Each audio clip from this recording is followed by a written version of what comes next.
శ్రీమద్ వాల్మీకి రామాయణం ఉత్తరకాండం 20వ సర్గమునందు నారదుని సూచనపై రావణుడు యమలోకంపై దండెత్తుతా వారి యుద్ధ దృశ్యములు చూచు కుతూహలముతో నారదుడు యమపురికి పైన మొగుట గురించి వివరింపబడినది. అనంతరము రాక్షసరాజైన రావణుడు భూతలమును గల మానవులను గడగడలాడించుచు సంచరించుచుండెను. అప్పుడు అతడు మేఘమండలంనున్న నారద మహర్షిని చూచి ఆయన కడకు చేరెను.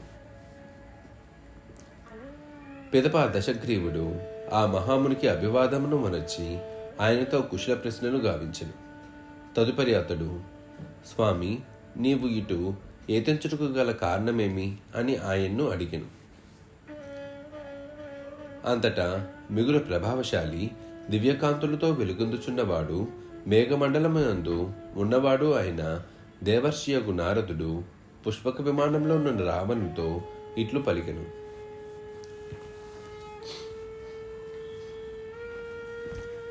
సౌమ్యుడవు, విష్ణువశుని పుత్రుడవు అయిన రాక్షసరాజా, తిరుగులేని పట్టుదలతో నీవు బలపరాక్రమములను సాధించినందులకు నేను ఎంతయో సంప్రీతుడును అయితిని. ఇక నా మాటలను వినుము.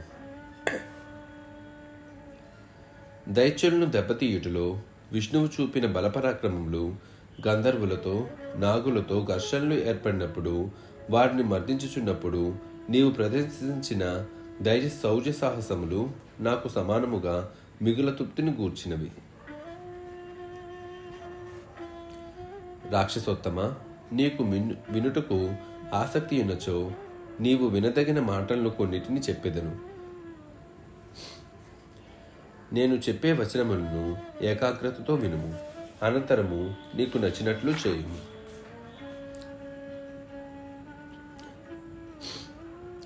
నాయన, అమరులైన దేవతలు సైతము నిన్ను చెంపజాలరు.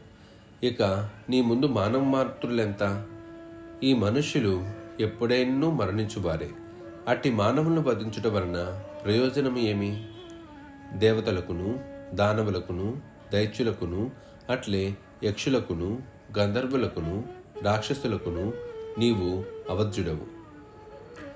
కావున ఈ మానవలోకమును బాధించుట యుక్తము కాదు. తమకు ఏది శ్రేయస్కరమో ఈ మానవులకు ఏమాత్రమూ తెలియదు. నిరంతరము వారు తీవ్రమైన బాధల్లో మ్రగ్గుచుండుదురు. అంతేకాక ముసలితనము, వందల కొలది రోగములు వారిని చుట్టుముట్టుచుండును.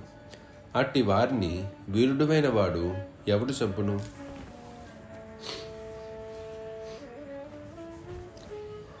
మానవులకు ఏదేని ఒక విధముగా అనూహ్యములైన బాధములు అనుక్షణము వచ్చిపడుచునే ఉండును. అట్టి స్థితిలో ఈ మానవలోకమున తెలివిగలవాడు ఎవడు యుద్ధములకు ఆరాటపడుచుండెను? మనుషులు దైవోపహతులై ఆకలి దప్పులతోడను వార్ధక్యములతోడను అనవతరము క్షీణించుచుండినే ఉండును. ఆ విధముగా విషాదమునకును శోకమునకును లోనయ్యుండు ఈ మానవులను నీవు చంపవలదు. గొప్ప భుజగలము గల రాక్షసరాజా, ఒకసారి ఈ మానవలోకంపై దృష్టి నిలుపుము. ఈ మనుషులు తాము అనుసరింపవలసిన మార్గమేమో తెలియక మూఢులై అర్ధకామముల ఊబిలో పడి చిత్ర విచిత్రముగా కొట్టుమిట్టాడుచున్నారు. వారిలో కొందరు వాద్యగోష్ఠులతో నృత్యాది విన్యాసములతో ఆనందమగ్నులై మురిసిపోవుచున్నారు. మరికొందరు తేరని బాధలకు లోనే సంతతధారక కన్నీరు కాచుచు రోధించుచున్నారు.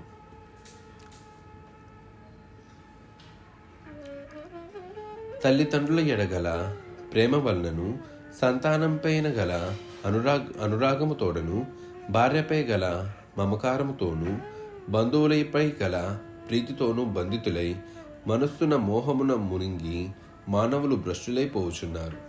వారు పరలోకమును అనుభవించవలసి ఉన్న దుఃఖమును గూర్చి ఆలోచించుటలేదు. సౌమ్య, మోహమున వ్యాకులమై ఉన్న ఈ లోకమును ఇంతవరకును బాధించితివి. అదిక చాలును. నీవు మానవలోకమును పూర్తిగా బాధించితివి. ఇందు సందేహము లేదు. శత్రుపురములను జయించుట్లో సమర్థుడా పౌలత్స్య, ఈ మానవులందరూ యమలోకమునకు వెళ్ళవలసిన వారే. కావున వీరిని బాధించుట మాని ఇంకా యముని పని పట్టుము. యముని జయించినచో సమస్తమును జయించినట్లే యగును అని నారదుడు పలికెను. అప్పుడు లంకాధిపతి దివ్య తేజస్సుతో వెలుగొందుచున్న నారద మహర్షికి అభివాదనమనొచ్చి నవ్వుచూ ఆయనతో ఇట్లనెను. మహర్షి, నీవు దేవగంధర్వ లోకముల్లో విహరించువాడవు. యుద్ధ దృశ్యమును చూచుటయందు ప్రీతిగల వాడవు. పాతాళ లోకమును జయించుటకై వెలుచుటకు సిద్ధముగానున్నాను. ముల్లోకములను జయించి నాగులను సురలను వశపరుచుకొని అమృతం కొరకు జలములకు నిధి అయిన సముద్రమును మదించెదను.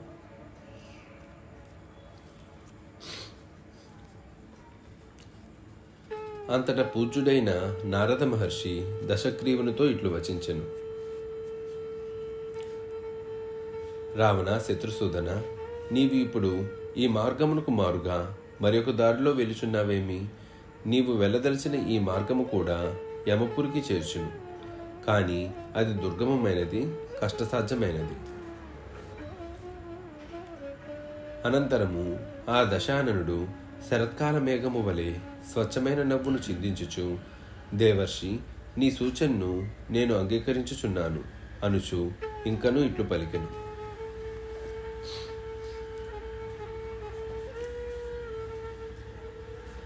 మహాత్మా ప్రభు, నేను యమధర్మరాజును వధించుటకు కృతనిశ్చయుడై ఉన్నాను.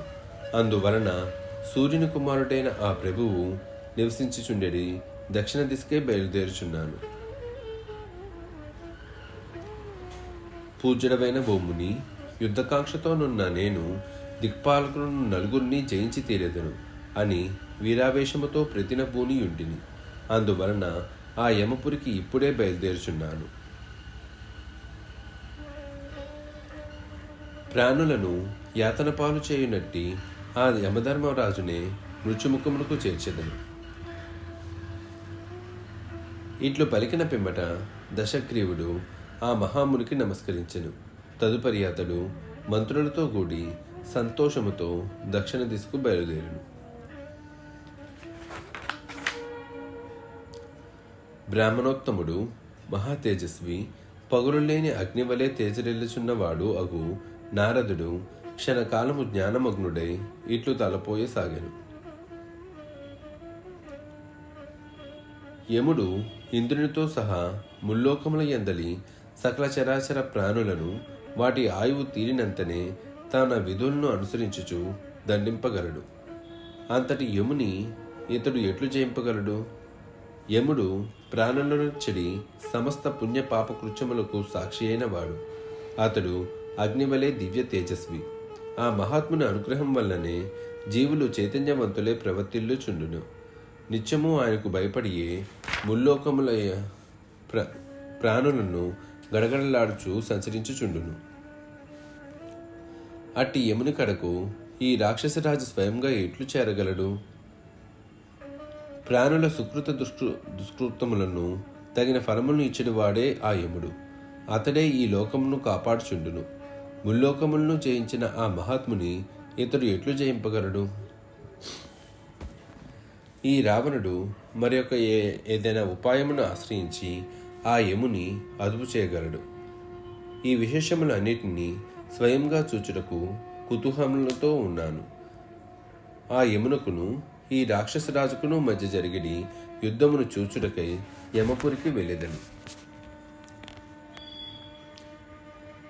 వాల్మీకి మహర్షి విరచితమై ఆదికావ్యమైన శ్రీమద్ రామాయణం నందని ఉత్తరకాండమునందు 20వ సర్గము సమాప్తం.